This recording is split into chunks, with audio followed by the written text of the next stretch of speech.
anniversary celebration of the College of Science and Health. Today marks the first day of the Nurses Week, which extends from May 6th to May 12th, the day of Florence Nightingale's birthday. To all the nurses and the future nurses in the audience, congratulations to all of us on our week. We are proud to be nurses. The theme of this year's Nurses Week is Frontline Warrior. This theme reflects well of all the nurses who have sacrificed so much and worked tirelessly on the front line to ensure that patients are cared for during COVID-19. Well, to all the nurses, we honor you and we salute you. Thank you for all of your hard work for patients, family, communities, and our nation. So for today's program, before we start, I'd like to invite Dr. Stephanie Dance-Barnes, Dean of the College of Science and Health, to give her welcome remarks. Dr. Dance-Barnes. Good afternoon, everyone. I am so excited to be here and taking part in today's celebration. Today kicks off a series of School of Nursing 10th anniversary celebration events. However, this day is even more special because today is National Nurses Day. And at the end of when we think about at the end of the 19th century, the lady with the lamp, or as she is more widely known, Florence Nightingale, founded modern nursing. Thanks to her strict use of hand washing and hygiene practices while caring for wounded soldiers during the Crimean War, Nightingale and her helpers reduced the death rate from 42% to 2%, ushering in nursing as we know it today. On May 6th, we recognize the important role of that nurses play in our lives by celebrating National Nurses Day. National Nurses Day is the first day of National Nursing Week, which concludes on May 12th, and Florence Nightingale's birthday.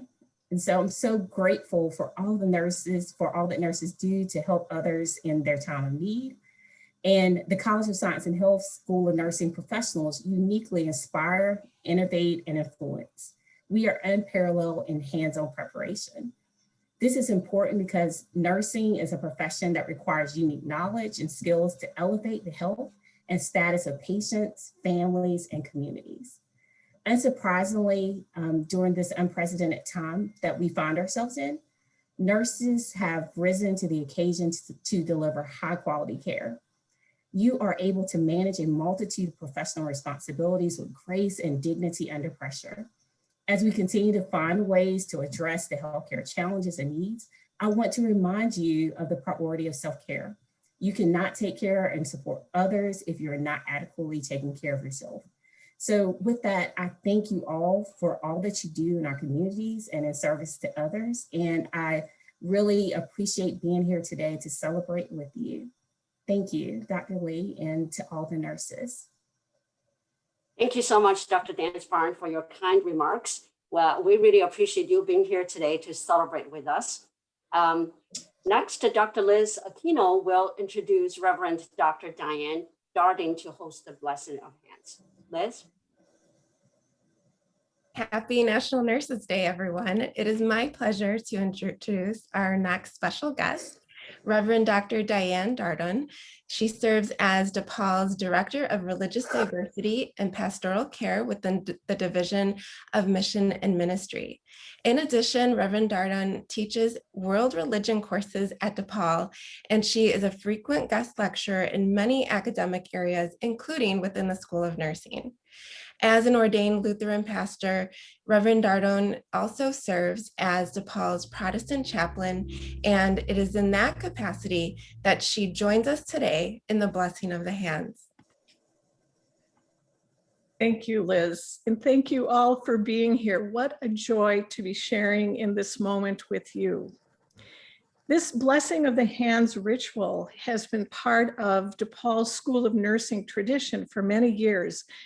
And that's really important to us because as a Vincentian school, we are grounded in the work of St. Louise, who was one of the first nurses who started or one of the first people who started nursing even before nursing was well established in that area of France where she worked. And so one of our legacies within our Vincentian community is Saint Louise de Marillac. And we are thankful for her because she brought us the Sisters of Charities. And those sisters founded some of the first hospitals in the United States. So what a wonderful legacy we have, and what a wonderful way to celebrate today in light of that legacy. I'm glad you are here. I'm glad that I have the opportunity and honor of sharing a blessing. To those of you who know me a little bit, you might recognize that quite often I will end an email or a conversation with a blessing. That has caused a few curious souls to ask upon occasion, what is a blessing? John O'Donohue, a prolific poet and author of all things spiritual, provides a beautiful answer. What is a blessing? A blessing is a circle of light drawn around a person to protect, heal, and strengthen. O'Donohue goes on to say that blessings truly affect the one being blessed, and that blessings have no barriers. Today, you will receive and participate in a blessing of your hands. There are no barriers in this blessing. It doesn't matter who you are, where you come from, a faith tradition or no faith tradition. It doesn't even matter that we're doing this virtually in our crazy pandemic world. This blessing has no barriers, and it comes from a caring heart to your caring hearts.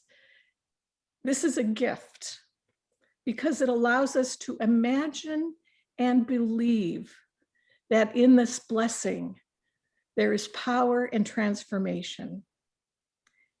The blessing of your hands today, these marvelous creations that carry us through life, will provide for you strength and empowerment, healing and protection, so that you may offer these same gifts to the many patients that you tend to the many patients that you take into your care, into your hands, into your hearts.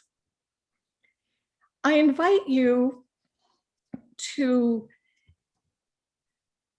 join with me in a washing of the hands, cleansing before we bless. Water is a universal symbol of healing. It is a universal symbol of life. We cannot live without water. You know that better than anyone. But water also nourishes and cleanses. So today, I invite you to dip your hands into water if you have it available, and feel the richness of that cleansing moment. Allow the water to wash away the weariness of your body and soul. Weariness that nurses carry because of the tremendously taxing but blessed work that you do.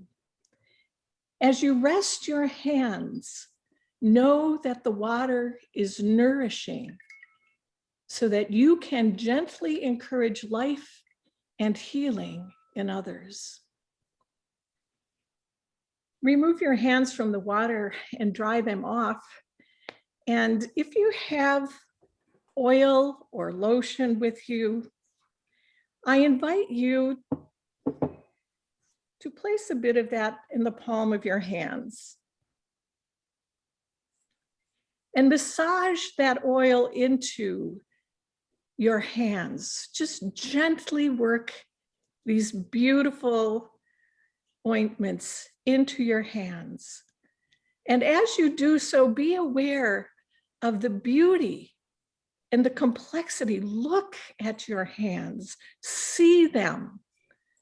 Be aware of the wonder, their strength. Be aware of your fingers intertwining, pressing in and releasing. Fingers and hands stretching out, flexing, caressing, holding each other, warming each other. And as you continue to hold or caress your hands, to anoint them, receive this blessing. May each of you, through your hands and hearts, bring comfort and care to all you touch. May your strong and beautiful hands always be instruments of healing. May these hands gift to you, to others. May these hands, extensions of your hearts and souls, be forever blessed with all that is necessary to carry on the many tasks before you, to meet the challenges that await you, and to embrace those in your care as the loving, caring, extraordinary, and truly blessed nurses as you are. In my tradition, we end blessings with an amen. So be it. May you be blessed. May these hands bless others. Amen. Thank you so much, Diane, for the beautiful ceremony, and thank you for the lesson. And we so appreciate having our hands blessed, as nurses. Thank you, Diane. Thank you. Now it is my distinct pleasure to introduce Dr. Nancy Spector, the keynote speaker for today's program. Dr. Spector is the Director of Regulatory Innovation at the National Council of State Boards of Nursing. She is a well-known national leader on nursing education, so we are very honored to have her with us today. Before coming to NCSBN, Dr. Spector was a tenured faculty member at Loyola University School of Nursing in Chicago, where she taught undergraduate and graduate courses. She has led a number of national initiatives, including the regulatory implications of social media, innovations and trends in nursing education, the future of nursing program approval, regulatory issues in distance learning programs, outcomes and metrics of nursing education programs. And she was instrumental in developing the innovative regulatory scholars program and a safe student report study of nursing student errors and near misses. Dr. Spector was the PI on the NCSBN's multi-site transition to practice study, and she was a consultant on the national simulation study. Dr. Spector presents and publishes nationally and internationally on regulatory issues in nursing education. Today, she will talk to us about nursing education during COVID-19 from a regulatory perspective. Dr. Spector. Thank you, Sue Ling, and I'm going to hopefully share my screen. Okay. Thank you so much for that wonderful introduction. And what Sue Ling neglected to say is that while I was at Loyola, I knew Sue Ling there. In fact, I knew Sue Ling when she was a PhD student, and then we were colleagues together at Loyola University, and she even was at NCSBN for a while. I recruited her into the research department, and I will tell you, she raised the level of research at NCSBN to what it is today. We used to just do surveys, and Sue Ling, it has grown by leaps and bounds because of what you did. So I can only say to you, DePaul, that you are very lucky to have Sue Ling. And Thank you so much, Nancy. Oh, you're welcome. But I also want to say that I have a real soft spot in my heart for DePaul too, because My first job after my master's degree, I came back from the University of California, San Francisco, and taught at DePaul. And I loved it there. They had a generic program then. It's just that I had to leave and get my PhD, but I really loved it. And I do remember the blessing of the hands, Diane. So thank you so much for inviting me today. It's really special.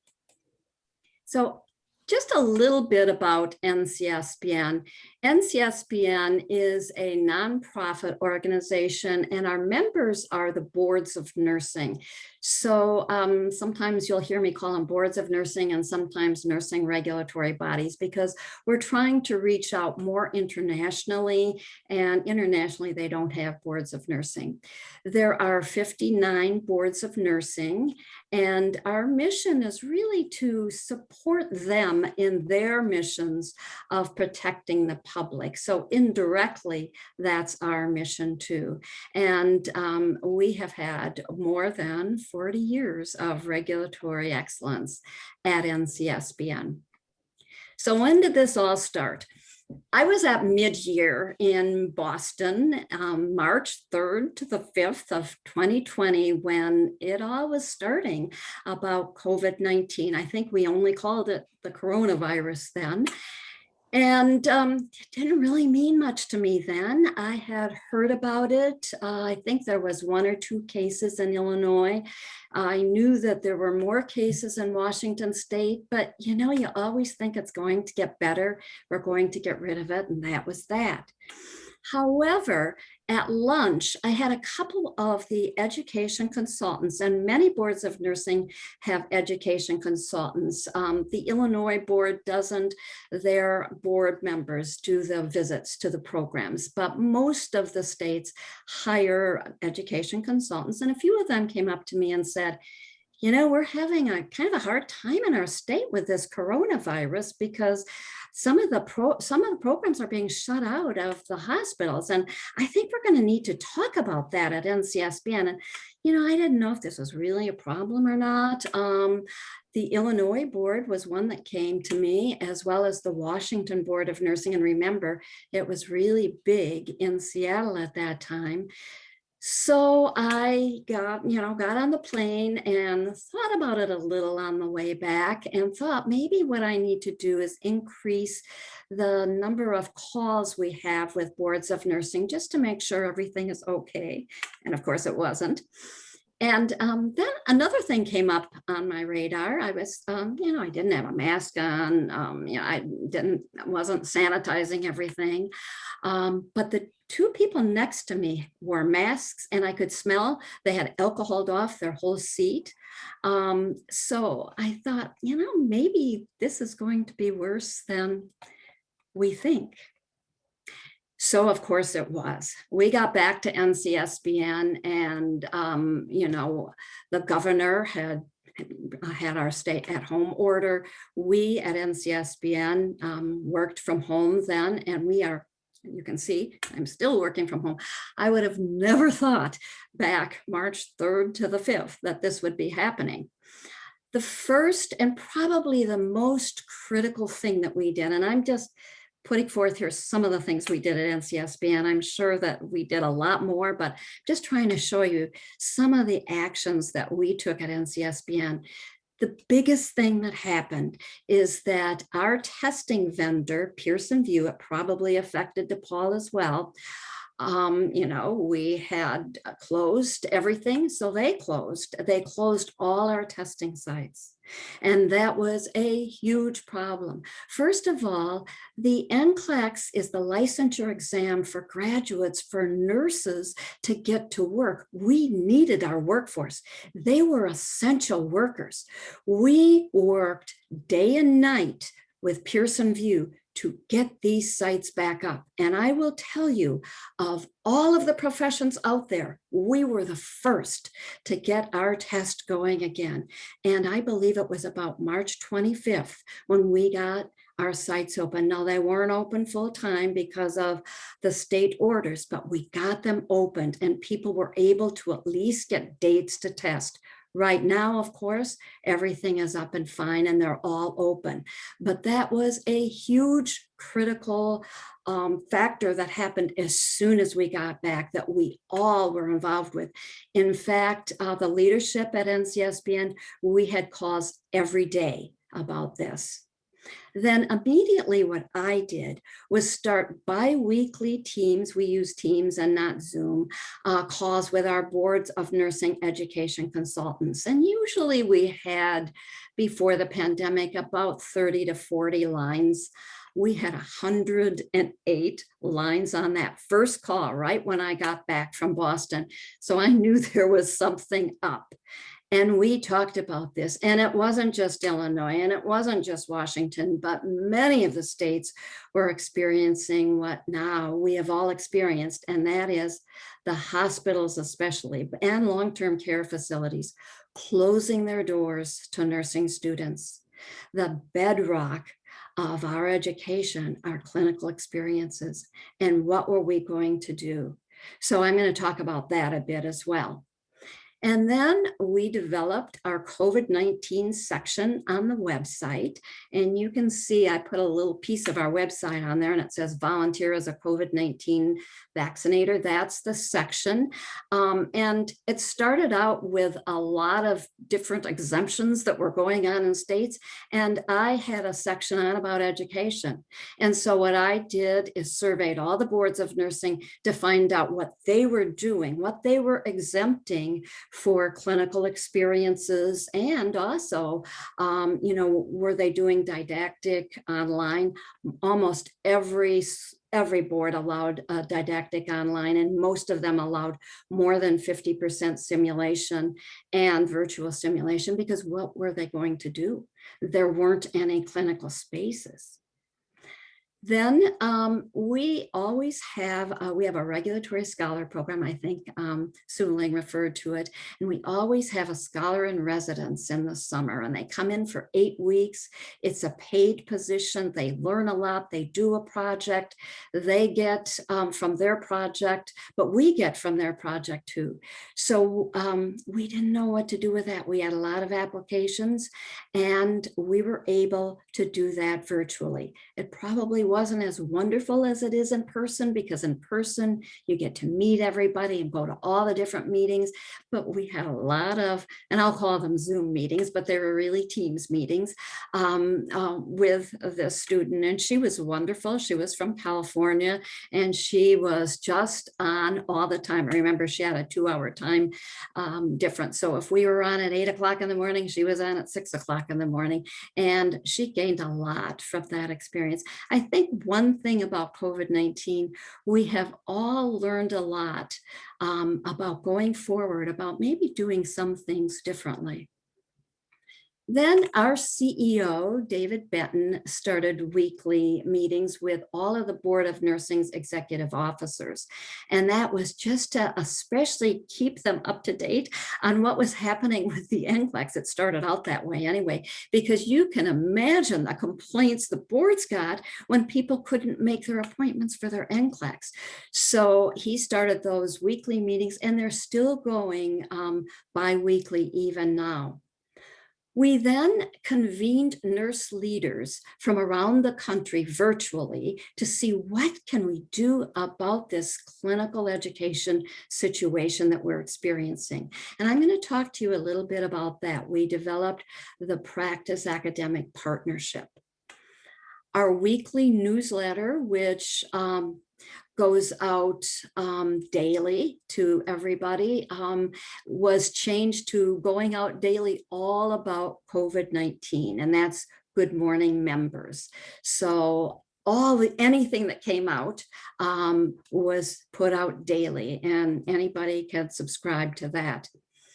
Then we have another subscription, Leader to Leader. I'm hoping some of the faculty, maybe at DePaul, subscribe to Leader to Leader. It's everything about what we're doing at NCSBN related to nursing education. We decided we needed, and that goes out twice a year.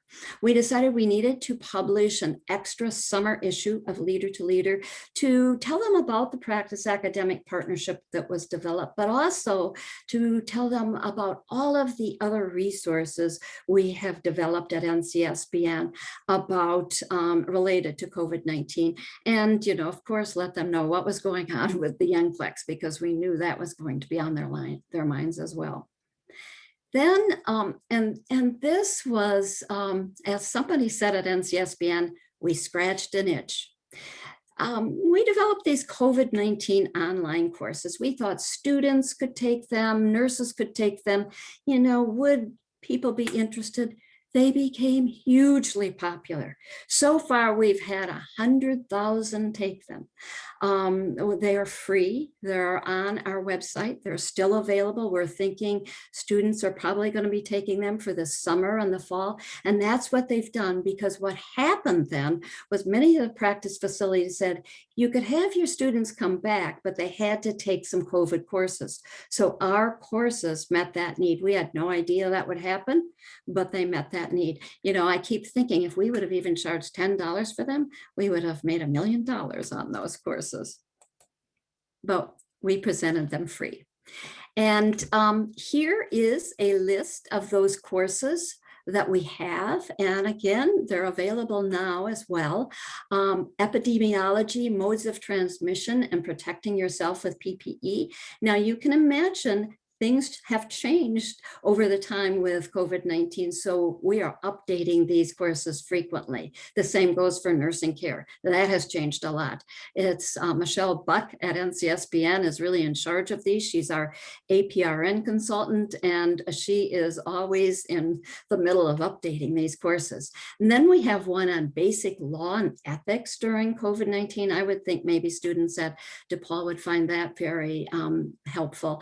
And then and those three are 1 CE, so you get 1 free CE by taking those, and it also might meet your students' needs. And then also there's a course called Credible Information, Hoaxes and the Media. You probably all remember that there are a lot of hoaxes out there. So, you know, there's not really any problem with COVID-19, et cetera. So that is another course. That one is only 25 minutes long. So that one does not have CE. The rest of them are all 50 minutes in length.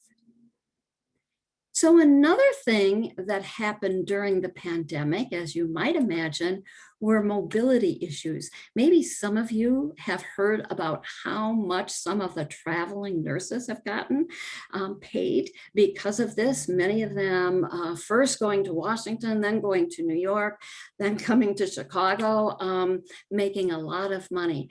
What we found is that we really needed more mobility of nurses. Now, you probably know that we have a nurse licensure compact, though Illinois has never been a part of it so far. It's the dark blue states that are a part of it. So if, for example, you lived in North Dakota and you had your license in North Dakota, you would have the privilege to practice in all those blue states.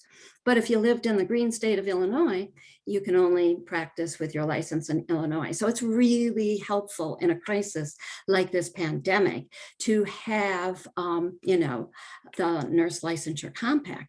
So you can see, look at the pending legislation, and you can see Illinois is there. All those green states have pending legislation.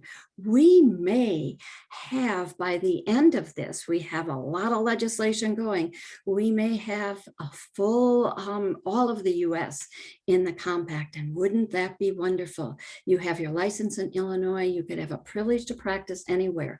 That would be teaching anywhere, you know, online. Right now, if you teach online in another state, if you have students in another state, you need a license in that state. Telehealth in other states, or if you live on the border of Wisconsin, Iowa, Missouri, for example, you know, you automatically can get a multi-state license with a privilege to practice.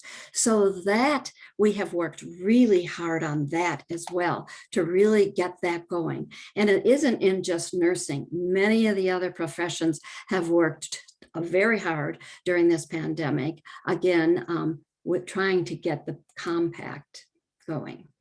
So what about the challenges with nursing education? Well, first of all, COVID put a significant demand on the whole nursing workforce. So we really needed those new graduates out there. We needed them to be prepared, and we needed them to be able to take the NCLEX and pass the NCLEX and begin practicing. So that was a huge challenge, especially at the beginning. And even right now, we're hearing that some students aren't feeling that confident of going out there because of not having, actual clinical experiences with patients. So it's still a significant demand on the workforce. And we're hoping that practice, and we're in talks with practice, will step up and really enhance their transition to practice programs during these times. Then, of course, it impacted nursing students, not only across our whole country, but also across the world. We have found that this didn't just happen in the United States, but across the world, students were locked out of their clinical experiences. And we all know that clinical experiences are an essential part of a nursing program. And a recent study at NCSBN, a multi-site mixed method study, found a definite that clinical experiences with actual patients are absolutely essential. And yet we had these healthcare facilities designating students as visitors and closing their doors to them. So, a lot of things happened. And first of all, I kind of want to give you the background of what we see happening. We have a new project at NCSBN, the Annual Report Project. And what we are doing is collecting the annual reports for the boards of nursing. They usually send out an annual report to all of their nursing programs. We're collecting that from them, but at the same time, we're building the first ever nursing education database. So far we have had reported so far 17 boards. And on this annual report, we had 16 questions about COVID-19, just to see, kind of get the lay of the land out there. So you can see here are some of our findings, and they're preliminary findings. We haven't done the statistical analysis yet. So these are preliminary. I looked over all of the surveys, and this is what I'm seeing. Definitely a major disruption in the spring, summer of 2020, and still a disruption in the fall. We're seeing a little bit less so, but still a disruption. The decisions about can they go to clinical, can they come in for face-to-face classes, were made either by the governor or the university administration. For the most part, faculty had no part in those decisions. The biggest didactic change, of course, was almost all programs went 100% online, especially in spring, summer of 2020. Not all face-to-face clinicals were canceled, but many of them were. And when they were, sometimes you couldn't even have simulation because of social distancing. So there was a lot of virtual simulation.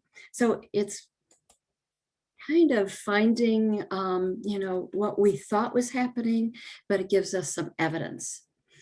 Most students that were able to go to the clinical did not have direct care of COVID-19 patients, but some of them did. And this was always, remember, under the auspices of faculty. The School of Nursing almost always, especially in the spring, summer, provided the students with their PPE. Almost never did the hospitals provide that. And I was surprised about that. I would think if you have students coming in, you could at least provide them with the PPE, but they didn't. Sometimes the students had to provide it themselves. Many of the programs went to pass-fail. I think that is fine. However, some of them lowered their requirements for passing. For example, if you had a 70% pass rate, they would lower it to 68 or whatever. That, down the line could become a regulatory issue because you do worry about the NCLEX. There was some student and faculty attrition. Sometimes students got COVID-19 and had to take out for a semester. Sometimes students just left. They didn't want to be a part of nursing after seeing this. Faculty left as well. Many faculty retired early. And the majority said that the quality was we asked, was the quality of the education similar to that the same time in 2019, or was it lower, or was it much lower, or was it higher? For the most part, it wasn't higher, but for the most part, it was about the same. However, there were many that reported that they felt it was lower or much lower than in the previous 2019. So many of the programs went to simulation, and when you go to simulation, the first thing we hear from the boards is, what can we do about this? You know, what can we recommend?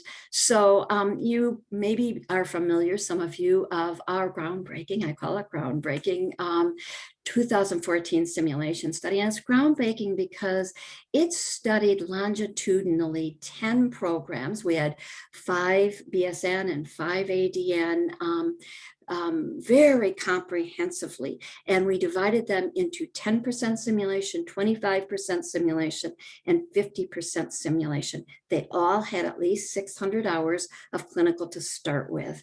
And we wanted to see, if you go up to 50% simulation, do you have the same outcomes? So this study was used, time and time again during COVID-19, because it, and I'll show you the results in a minute, but it did show that you can go up to 50%. These are just the definitions that we had of simulation. And you can see, we use the healthcare simulation dictionary, and they only go into high fidelity and low fidelity. We did have moderate fidelity in our study, and that was using the mannequins that, didn't have that high level of interactivity. Maybe they just had lung sounds and heart sounds, for example. But this is what we found, that there were no difference among the 3 groups. And we found this at graduation and at 6 months in practice, because a lot of times you get the question, well, maybe, after they get into practice, maybe the simulation doesn't translate to practice, but it certainly did. So we found that up to 50% of simulation is certainly, good practice. The study also used 1-to-1 ratio of clinical hours, every clinical hour, to 1 hour of simulation. What happened during the pandemic is they needed to go, if they could use simulation at all, they needed to go higher than 50%. So, what can you do when you can't go into the clinical? So certainly many of the states waived their requirements for 50%, and they went up some cases to 100%. And in some cases, they went to 2-to-1 ratio of clinical hours to simulation. These are things in the future I am hoping that NCSBN will study. Can we use more simulation? And particularly, can we use a 2-to-1 ratio? It kind of makes sense. Simulation is very intense, where in the clinical, those of you who have been in the clinical or taught clinical, you know that there is quite a bit of downtime. So there was a caveat to that study, and that is they must incorporate, we developed simulation guidelines, and also in AXL, which is an international organization, guidelines when you do it. You must have good administrative support, the appropriate facilities, the right technology in place. Faculty should be trained so they know what the theoretical background of the debriefing is, how important debriefing is, how to develop the scenarios, how the scenarios can fit in with your curriculum, et cetera, et cetera. We would like to see certified faculty in the simulation lab, and then the simulation lab being accredited. We know that that's a reach for the programs now, but we're hoping that programs will begin at least to reach for that. So what happened during COVID-19? Well, as I said, they used more than 50% of simulation, social distancing, because they had to. In some cases, I thought they were pretty creative. For example, at Vanderbilt, they had Zoom simulation where the faculty came in and they did the simulation and the students watched it from afar. But certainly we do need more study on higher percents of simulation and 2-to-1 clinical hours to simulation. And I want to remind you of something. This, at least our study, was when there was 600 hours of clinical experiences to begin with. What I do worry about are some of the programs that have maybe 300 or 400 hours to begin with. Can they replace with 50% or especially any more? So what about virtual simulation? And some people call this virtual reality, and the terminology is even up in the air now because it's an evolving area. We did see a lot of this during COVID-19 because what else could faculty do? If they couldn't even get together with simulation, they had to do something. So what we saw were some faculty assigning videos. Is that virtual simulation? Do faculty really understand what virtual simulation is? Is there evidence to support replacing clinical hours with simulation? Now, we had to do it during COVID-19, but I'm talking about going forward. Feronda in 2020 did a systematic review, finding that most of the evidence now really doesn't reach the level where we could make that policy decision. Most of the studies are descriptive and there's variable objectives.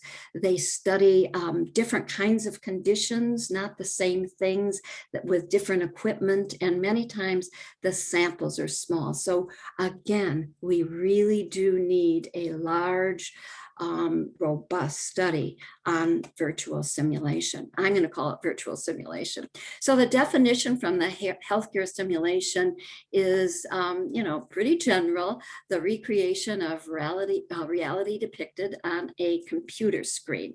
So it could be portrayed by actors or avatars. You've probably seen avatars running across. They can use a variety of activities. A lot of multimedia is used. Virtual patient simulation can be just excellent. And it's really a great place, I think, for teaching the students before they come to the clinical, because there's a lot of great virtual simulation out there on incorporating documentation, using computer documentation. The participants have reported increased confidence and metrics, not psychometrics, I'm sorry, this is psychomotor with their tasks. So, I think it's certainly something that we have to study in the future. I think it's definitely something that we're going to see in the future.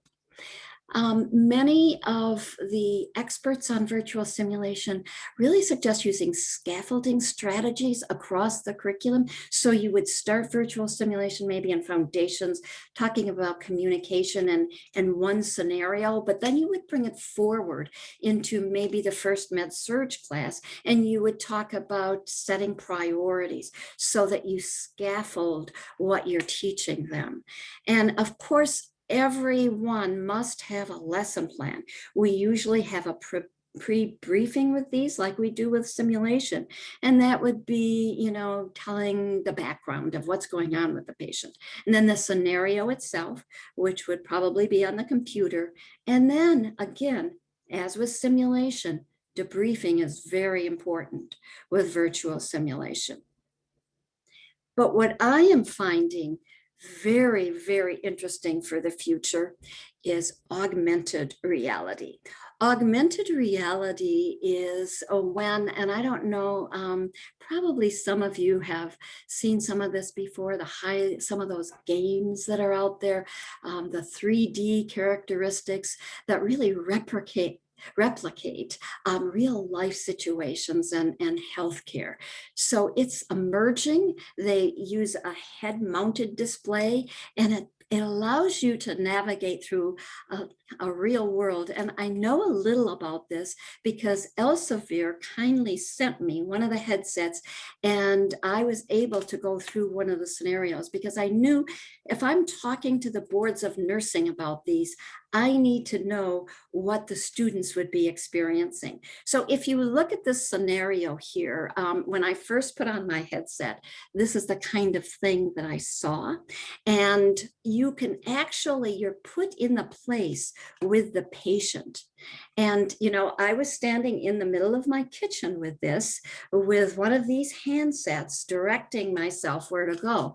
I had a patient who had developed an allergic rash to an antibiotic, but was quickly going into anaphylactic shock. I had to call the physician and I had to give an injection in order to save my patient. So you can see it's real life. And these are what the patients look like. So this was really my kitchen, but it was displayed like this in my kitchen. And this was my hand reaching in to getting the injection that I had to give to her. So it's very lifelike, and I do think it has promise for the future. It just needs more evidence, and we need more education for faculty, as it is an ever-changing technology. So I promised you I would talk a little bit about our practice academic policy brief that, remember I said we pulled together nurse leaders from all over, and we talked about strategies that maybe we could bring students back into the clinical. And we came up with this practice academic policy brief, and it's available on our website. It really is the collaboration of education, practice, and regulation. You have to bring regulation into this so that you can meet both the state requirements, the accreditation requirements, as well as the School of Nursing requirements, and yet take care of patients. In some of our practice academic partnerships, students are paid by the facility, but in others they aren't. If you require, like the apprenticeships do, that they all be paid, they can't hire everybody, so all students can't participate. So in ours, it's either or. Is it different in COVID-19? No. So what we really think is exciting about this is it should be able to go for the future. We ought to be able to continue with these after COVID-19. So you can see in this program, the students are essential workers, so they wouldn't be called visitors. And the program provides that oversight over the students. The students still receive their academic credit. They might be employed by the facility, but maybe not. They do, though, go through orientation. And we include all pre-licensure levels of students. So you can see that you meet the program requirements, especially doing this during COVID.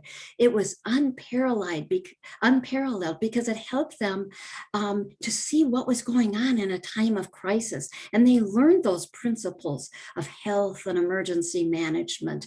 And, you know, it was also, they were able to see that continuous innovation can go on even during a crisis. So these were all the organizations that we pulled together to come up with this, and they have all endorsed it. So these are just some of the lessons that we learned from it. We certainly learned a lot about communication.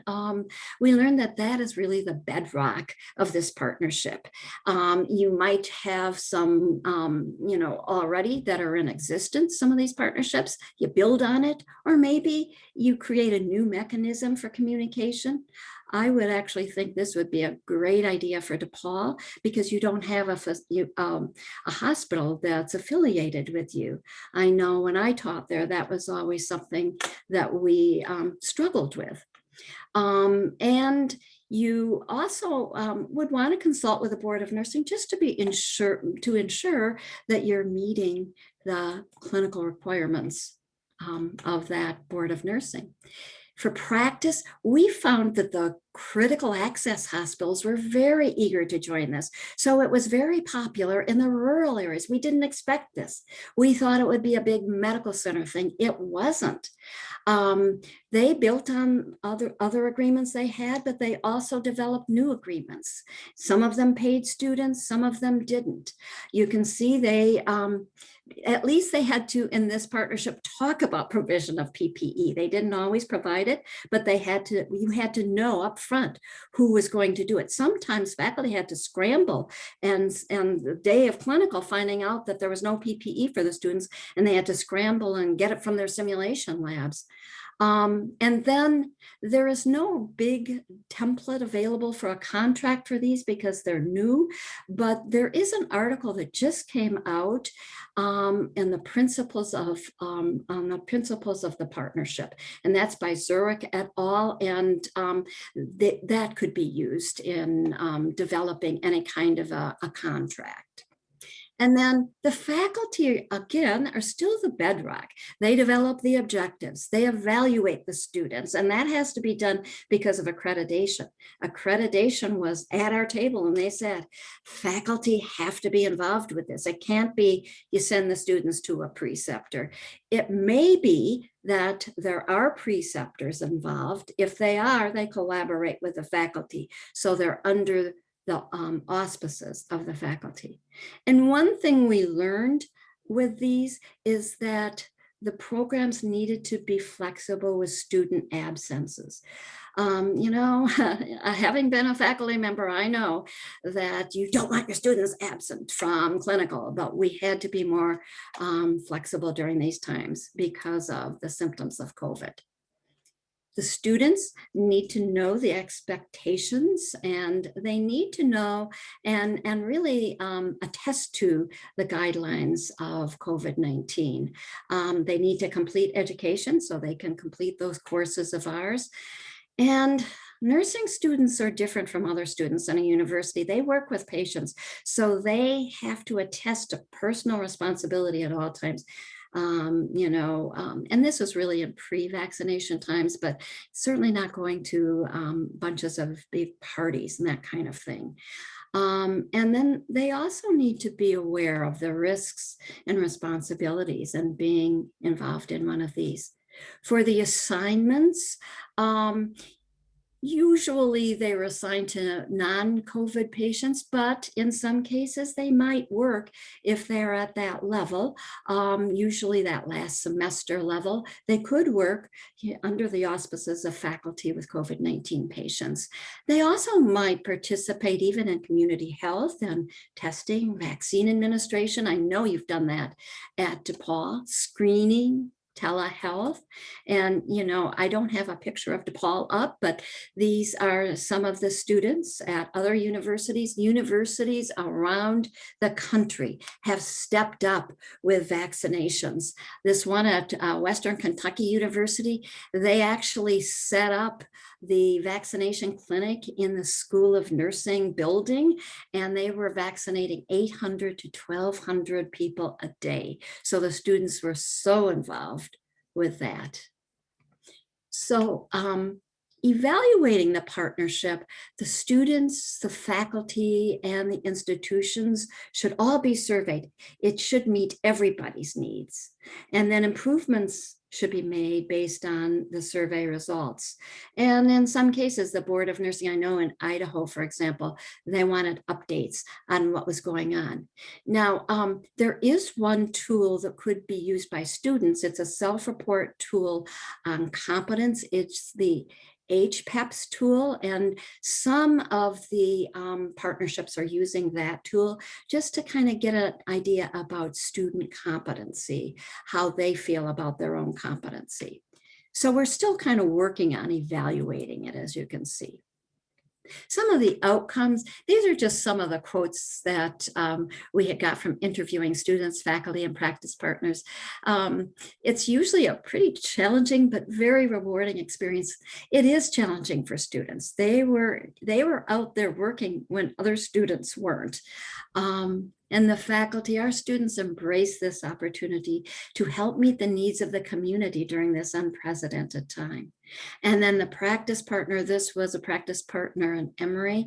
It is a great program, and they hired 92% of their spring graduates, and all of them passed the NCLEX. So you can see these are some of the numbers of the students that were able to go through these partnerships in the early months of the pandemic. I think I got these numbers in November.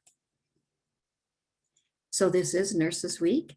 I know that we had heard about Florence Nightingale before in this. I always like to end on a quote, and I thought I would end on a quote from Florence. Unless we're making progress in our nursing every year, every month, every week, and I'd like to put in there every day, take my word for it, we are going back. And I thought out this quote, and I am thinking we definitely did this during the pandemic. Think of what faculty did, the pivoting they had to do to provide experiences to those students.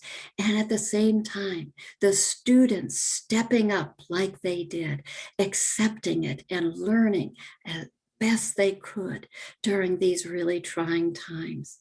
And nursing in general, think of all the nurses out there that were working daily with these patients, coming home, and they couldn't even be with their kids in some cases.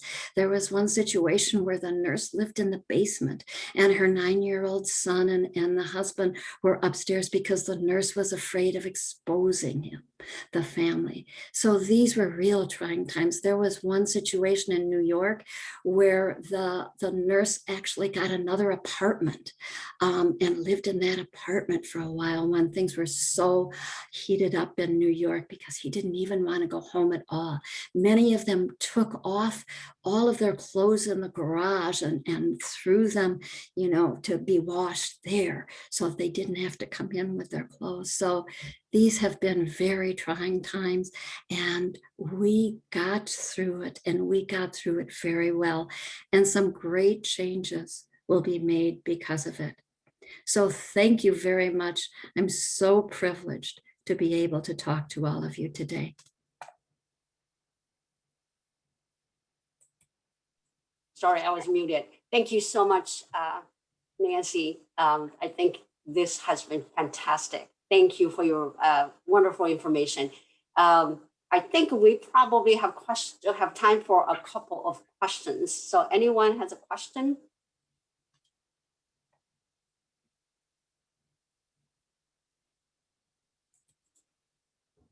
All right, if not, well, again, thank you, Nancy, for such an informative and insightful presentation. And we really appreciate all you have shared and you being here to celebrate with us.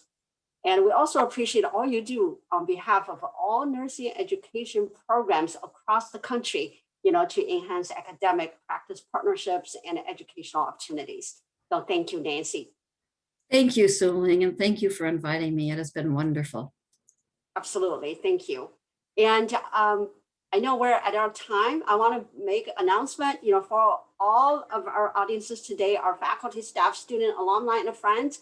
Thank you for being here. And also, don't forget about our painting night tomorrow at 7 o'clock. It's promised to be really fun. So I'm hoping to see you at 7 tomorrow night. And also next Wednesday at 7 o'clock at night as well, we will have a panel discussion on alumni making an impact. Again, I hope to see all of you there. So thank you, and have a great rest of the day. Thank you. Bye-bye. Bye-bye, everyone.